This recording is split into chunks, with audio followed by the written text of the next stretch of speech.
¿Cómo están viendo ustedes el Parlamento Nacional? Yo, por lo pronto, en esta jura al cargo, estoy viendo que ya existen dos bloques muy marcados. Los conservadores que esperan que se respete la Constitución del 93 y los que están buscando que se cambie absolutamente todo. Estoy hablando del bloque de izquierda, ¿no?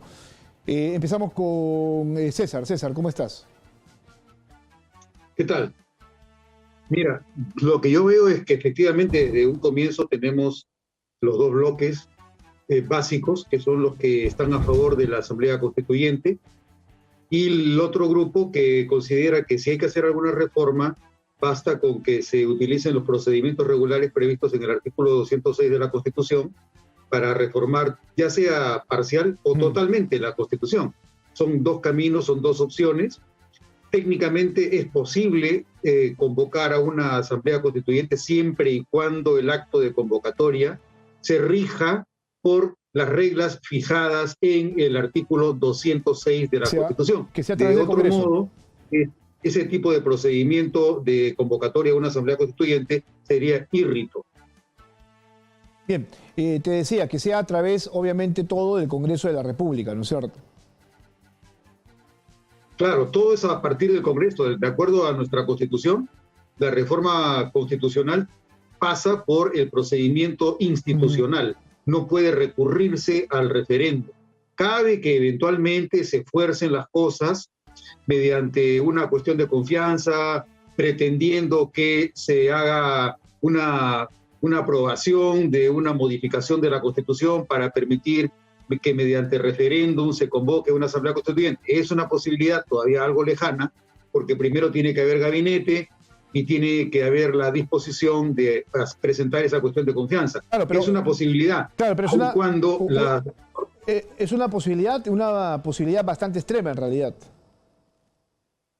Pero con el ambiente polarizado en el que nos encontramos, nada puede excluirse, cualquier cosa puede ocurrir. Por eso es que era indispensable que se corrigieran los desaciertos que a mi juicio cometió el Tribunal Constitucional en su sentencia 6/2019 sobre la cuestión de confianza, en la que se modificó y se desequilibró nuestro régimen político al desligar del Parlamento la autonomía que le corresponde para definir cuándo una cuestión de confianza ha sido o no ha sido aprobada.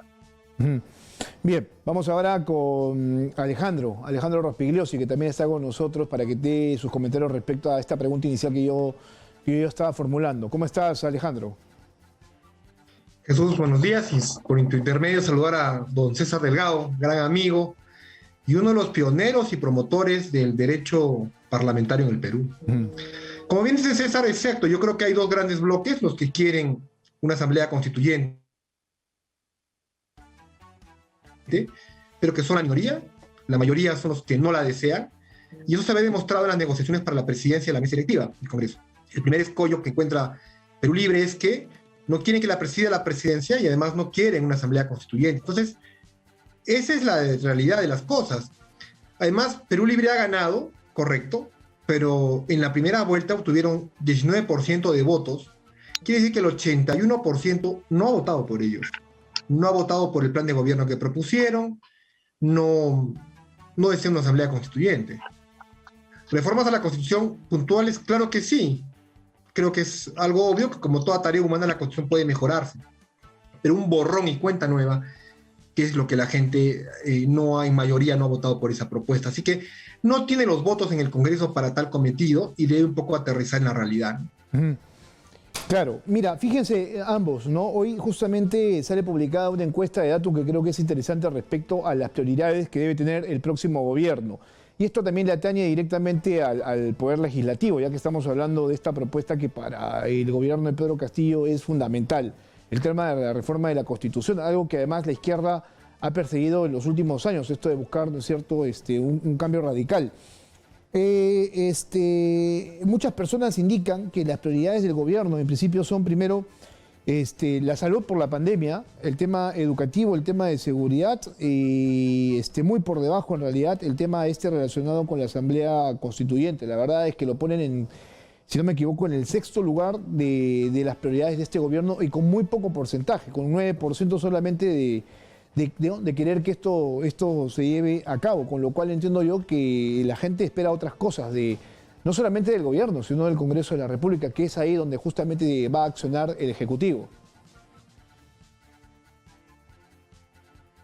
Sí, tiene sentido, ¿no? Tiene sentido. O sea, coincide con lo que, desde el punto de vista técnico, se espera que haga este Congreso. Primero, tenemos que atender las principales crisis, la crisis sanitaria, la crisis educativa, la crisis de seguridad, la crisis económica, la recuperación del empleo. Esas son las principales y más urgentes tareas. La Asamblea Constituyente o la reforma total de la Constitución, en realidad es parte de un pensamiento mágico que supone que con la Constitución tú tienes un objeto de veneración, es un tótem que si tú lo veneras puede solucionarte los problemas. La Constitución no tiene ningún poder mágico, la Constitución es un instrumento que ayuda y colabora en el proceso de afirmación de una cultura política, de sentimientos políticos, y parte de esa noción material de la Constitución y no el carácter documental ni fetichista que puede tener, es en el que tenemos que respaldarnos para reconocer que eso puede ser más bien un pretexto basado en una mala comprensión de la naturaleza de los instrumentos normativos. Ninguna norma te soluciona los problemas de la realidad. Lo que soluciona los problemas de la realidad son los actos que realizan los operadores de las instituciones y de las normas. Eso es lo más importante. Mientras que esa cultura, mientras que esos hábitos no cambien, seguiremos enfrascados en el lodo de nuestra propia inoperatividad e incompetencia. Esa es la realidad. Bien, vamos ahora con Alejandro. ¿Me escuchas? Sí. Sí, claro, bueno, mira, yo estaba dando cuenta de la encuesta de datos porque creo que es interesante, ¿no es cierto? Y vamos ya, obviamente, al juego parlamentario. Dejemos por un momento este tema de la Asamblea Constituyente, ¿no? De la reforma de la Constitución, que creo que es en primera algo que debería dejarse por un momento. Se dice que el presidente de la República iría el 28 de julio con esta propuesta, pero no sé a quién realmente le convendría esta propuesta, ¿no? Ya sabemos que su grupo político está respaldando esto, pero no sé yo si va a tener el consenso en realidad. Estamos claros que no, porque no tiene los votos. Pero lo otro es, ya entrando obviamente al juego del Congreso mismo de la República, es lo que viene, ¿no es cierto?, la conformación de la mesa directiva. El partido de gobierno procura tener el poder del Parlamento para tener justamente el control de ambos poderes del Estado y así no tener mayor problema. Sin embargo, esto también le es bastante difícil. Tanto así que el 52%, según la última encuesta de Datum, está en contra de que Perú Libre presida la mesa directiva del nuevo Parlamento. ¿Cómo ves esto tú? Sí, es lo que están encontrando como escollo actualmente ellos, el tener los votos para lograr la presidencia de la mesa directiva. Mire, el quinquenio que termina nos ha dejado una gran lección. Que si no hay una relación amigable y fluida entre el Poder Ejecutivo y el Poder Legislativo, tienes como resultado 4 presidentes en un quinquenio. En el quinquenio que se inicia este 28 de julio, esperemos que hayamos aprendido esa lección. Si no, es la crónica de una muerte anunciada. Se va a repetir lo mismo. Entonces, debe darse cuenta el nuevo Poder Ejecutivo de la correlación de fuerzas y que debe pegarse un poco más al centro para lograr tener los votos y tener gobernabilidad si es que sueña o desea llegar a los 5 años de gobierno. Entonces, esa es la realidad de las cosas. Uno tiene que distinguir entre lo que sueña, en lo que lo desea y en la realidad de lo que puede. Qué interesante lo que dices, ¿no es cierto? Porque, claro, o sea, ese es un objetivo. Ahora, perseguirlo es bastante complicado. O sea, que se realice en realidad. César, no sé si me escuchas. Sí, claro. Sí, claro. Alejandro estaba utilizando algunas palabras que me parecen bastante interesantes, ¿no es cierto? Que el Ejecutivo tiene que entender cómo es este juego de la correlación de fuerzas y tratar de ponerse al centro, pero eso también tendría que pasarle al Congreso y tendría que pasarle, por ejemplo, a los grupos que van a entrar a buscar la mesa directiva junto a Perú Libre. Y ahí yo creo, la verdad, que no hay esa intención de ponerse a la mitad. Mira, tal como yo veo las cosas, por lo que se viene escuchando, al parecer Perú Libre ha quedado offside, no tiene posibilidades de tener la mesa directiva. Pero más allá de que Perú Libre tenga o no tenga la mesa directiva, las decisiones que se tomen en el Congreso no dependen de la mesa directiva. Las decisiones que tomen en el Congreso va a depender de la agenda y de los votos con los que se aprueben o no se aprueben esos proyectos que, como dice mi querido Alejandro, pueden integrarse dentro de esa dimensión, no sé si solamente onírica, sino además alucinatoria, porque, como digo, esta percepción de que la Constitución es un documento mágico, que tiene poderes, los poderes del fetiche, no tiene lógica, o sea, no corresponde a la naturaleza de un operador que conoce de gestión pública. La gestión pública no supone que tú cambies un documento por otro.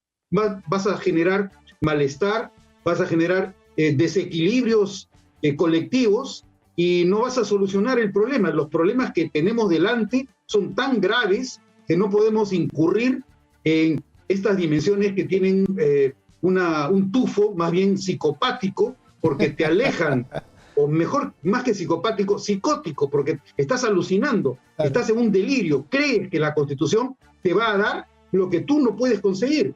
No se puede endosar a la Constitución un poder que no tiene sino los tótems. ¿Qué poder tiene un tótem? La Constitución es un tótem, pero los operadores son los que tienen que hacerse cargo de los problemas reales. Si no tenemos operadores competentes y capaces, de nada te va a servir una Constitución, porque vas a seguir exactamente con los mismos problemas. Otro documento, pero con los mismos problemas. Los problemas del Perú no son problemas normativos, los problemas del Perú son problemas culturales, son malos hábitos, son incompetencias de los operadores políticos. Coincido plenamente contigo, ¿no es cierto? Y de eso hay muestras de los últimos congresos que han sido realmente malísimos, ¿no es cierto? Este último, que ha durado casi un año, pues ha sido bastante antitécnico, bastante antisistema en realidad, ¿no es cierto?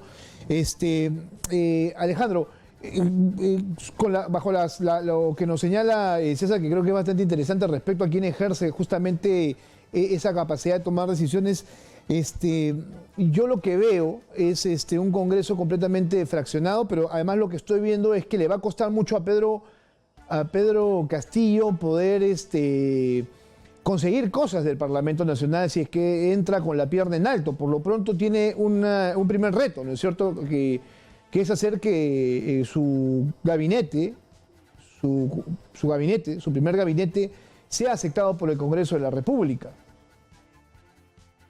Sí, Jesús, totalmente de acuerdo. Y complementando lo que bien dice César, todos los que proponen una asamblea constituyente, un cambio a la Constitución, me atrevo a decir que el 90% ni siquiera ha leído de manera completa la Constitución. Y por eso es que afirman tales desvaríos.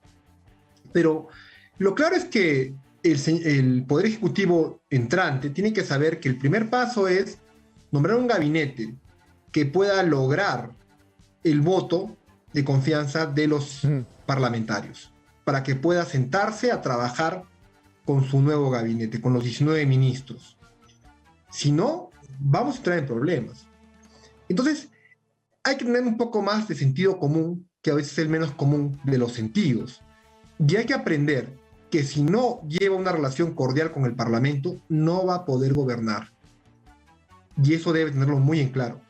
Y reactivar la economía. Necesitamos la vacunación para el 100% de ciudadanos. Los niños tienen que volver al colegio y lo harán cuando sus padres y sus maestros estén vacunados. Salud no solamente es no tener COVID, es también la salud mental. Y los niños encerrados no pueden más. Los universitarios tienen que volver a las aulas universitarias. Y eso se va a lograr con la vacunación. Reducir la pobreza, que ha aumentado 10 puntos porcentuales con esta pandemia. Todos los temas que he mencionado son de sentido común y no tienen absolutamente nada que ver con crear o no una asamblea constituyente.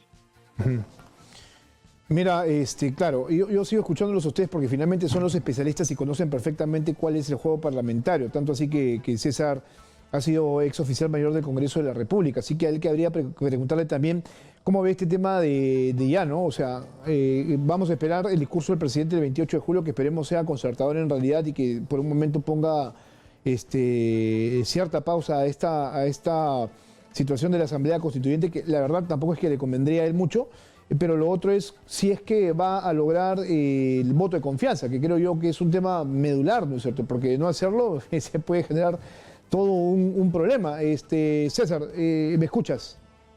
Sí, sí escucho. Sí, ¿cómo ves tú respecto a este primer escenario, ¿no? Todavía no conocemos quién será el presidente del Consejo de Ministros. Siempre se ha buscado a alguien que concilie, que concerte con todas las fuerzas políticas, ¿no? Hay esta obligación, ¿no? de tener una figura que sea, pues, interesante para diferentes tipos de propuestas políticas dentro del Parlamento. Entonces, por ejemplo, se propone por parte de Perú Libre, de Vladimir Cerrón, a Roger Nájar. No sé si tú tengas alguna lectura al respecto, ¿no? Si es él, Mira, una persona que principio, podría generar cierta actitud positiva por parte del Parlamento, ¿no? Mira, una cosa es que uno conozca algo del Parlamento y otra cosa es que uno tenga la capacidad de predecir el futuro. No sabemos a quién va a poner el señor Castillo como miembros de su gabinete, pero más allá de a quiénes ponga, lo concreto va a ser cuál es la disposición con la que va a llegar al gobierno. ¿Va a ir al choque? ¿Va a ir al guerrazo? Lo que va a pretender será tratar de solucionar de una vez el problema con la lógica que pareciera entender existe el señor Vladimir Cerrón, o está tirando más hacia el centro, esperanzado en mantener ciertos niveles de institucionalidad y de algún nivel de coherencia.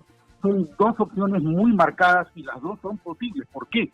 Porque el señor Castillo, como el señor Cerrón, saben que tienen un electorado que les demanda y que les exige y que les requiere que cumplan con lo que han venido ofreciendo. Entonces, el señor Castillo está ante el dilema. ¿Qué va a hacer? ¿Va a cumplir con lo que ha ofrecido y va a atender esas demandas de cambio que él mismo ha anunciado dentro de su programa de gobierno? ¿O, por el contrario, va a actuar como estadista, va a buscar de coordinar con las instituciones y con la mayoría, que es el centro, más allá de que haya polarización entre un grupo como el de la derecha y otro grupo como el de la izquierda? Si el señor Castillo toma la decisión de ir al choque, obviamente eso lo vamos a ver el primer día en que se presente el gabinete, el día 30 o alrededor del día 30 de agosto. Ese día veremos qué es lo que va a proponernos y cuál es el contenido del programa de gobierno que va a presentar. Así de sencillo, no hay más. No hay más. Ese día se va a conocer recién cuál es la actitud, independientemente, por supuesto, que vaya anunciando el presidente de la República el día 28 de julio, que a veces avisora algún tipo de horizontes. Yo estoy tratando de entenderte, César. Entonces puede pasar que el presidente siempre esté al filo, que su presidencia siempre se mantenga al borde del abismo. Por ahora no sabemos qué vaya a ocurrir porque no hay ningún tipo de aclaración. Muchos han sido los voceros que él ha tenido, entre ellos el señor Pedro Franque, por ejemplo, o el doctor Ceballos, pero todos, y incluso el señor Daniel Salaverry, pero uno no sabe bien aún cuál es la decisión que tome el señor Castillo. Cuando tengamos gabinete, podemos tener más datos que nos permitan inferir qué cosa es lo que probablemente pudiera ocurrir. Antes es demasiado prematuro. Bien, ahora Alejandro, otra de las cosas que también suman justamente a este escenario de conformación del nuevo Parlamento es no solamente el tema de la mesa directiva, no solamente este primer reto del próximo gobierno para asegurar que su gabinete pase con el voto de confianza, sino también el tema de la distribución de las comisiones, ¿no es cierto? Porque ese es otro tema que también tenemos que empezar a analizar. ¿Cuáles son esas comisiones que va a pretender el partido de gobierno? ¿Cuáles son las comisiones que la oposición va a querer y cuál va a ser el juego que se va a presentar? Porque a la larga las comisiones también pasan por un nivel de negociación para poder cumplir con ciertas cosas. El Congreso de la República como poder del Estado es muy importante por las leyes que se puede promover para que se aprueben. Pero también es importante para impedir que nunca se aprueben otras normas. Entonces, para ello, presidir las más importantes de las 24 comisiones es una tarea relevante. Por ejemplo, la Comisión de Economía, la Comisión de Presupuesto, son comisiones muy importantes para evitar forados fiscales en el Poder Ejecutivo que puedan aprobarse por insistencia de manera inconstitucional. Entonces, esas son las comisiones que debe la Comisión de Constitución, y en fin, diferentes comisiones que son relevantes para la adecuada labor del Poder Ejecutivo. Con 37 congresistas, en solitario no puedes aprobar casi nada. Una reforma constitucional, 87 votos en una legislatura y en una segunda legislatura 87 votos. No tienen los votos. 66 votos en una legislatura más referéndum, tampoco los tiene. Una ley orgánica, 66 votos, no los tiene. Una ley ordinaria, no los tiene. Entonces, debe aterrizar en la realidad y buscar alianzas y consensos, si no, corre el riesgo de que no cumpla nada de la oferta electoral que ha dado a los ciudadanos. Yo creo que el presidente Castillo debe cumplir con presentar su proyecto de reforma constitucional al Congreso. Cuando el Congreso la rechace por no tener los votos, el tema debe quedar zanjado, cerrado, voltear la página y dedicarse a otros temas como estadista. Bueno, bien, muy buena recomendación. Sería una acción interesante esta, si es que él decide hacerlo, ¿no es cierto? A través, obviamente, de la vía congresal. Porque en su partido político, sabes tú, que está buscando de ciertas firmas para poder presentar y así forzar también la reforma de la Constitución. César, para finalizar contigo, ¿cómo va a ser Perú Libre para poder alcanzar votos necesarios que le permitan asegurar algunas reformas que seguramente va a querer implementar el Ejecutivo? Mira, lo más importante es que se dé cuenta que como no puede solo, tiene que tener propuestas que sean amigables para el número de partidos políticos que se ubican en el centro, que son los que van a tener en realidad todo el poder. La fragmentación del Congreso va a exigir que los operadores del sistema político no puedan avanzar absolutamente a menos que negocien entre ellos y que se lleven hacia unas propuestas basadas en las preferencias que sean aceptables por el centro. Ninguna de las dos opciones radicales va a poder triunfar. Como ha mencionado también Alejandro, no nos olvidemos que si sumáramos los votos que tiene toda la izquierda en el Perú, incluso los votos de quienes no pasaron la valla electoral, más o menos debe haber un 81-82% de la población electoral, o sea, de electores hábiles, que no está con las propuestas que tiene la izquierda. Entonces, si no hay sensibilidad suficiente respecto de la inmensa mayoría que no respalda propuestas radicales de izquierda, si no hay esa sensibilidad, el gobierno no va a actuar de acuerdo con la voz del pueblo que tanto reclama el propio señor Castillo. Bien, me queda perfectamente claro. Un escenario bastante difícil entonces el que se avisora dentro del Parlamento Nacional, y la palabra clave va a ser concertación, diálogo y mucha coordinación.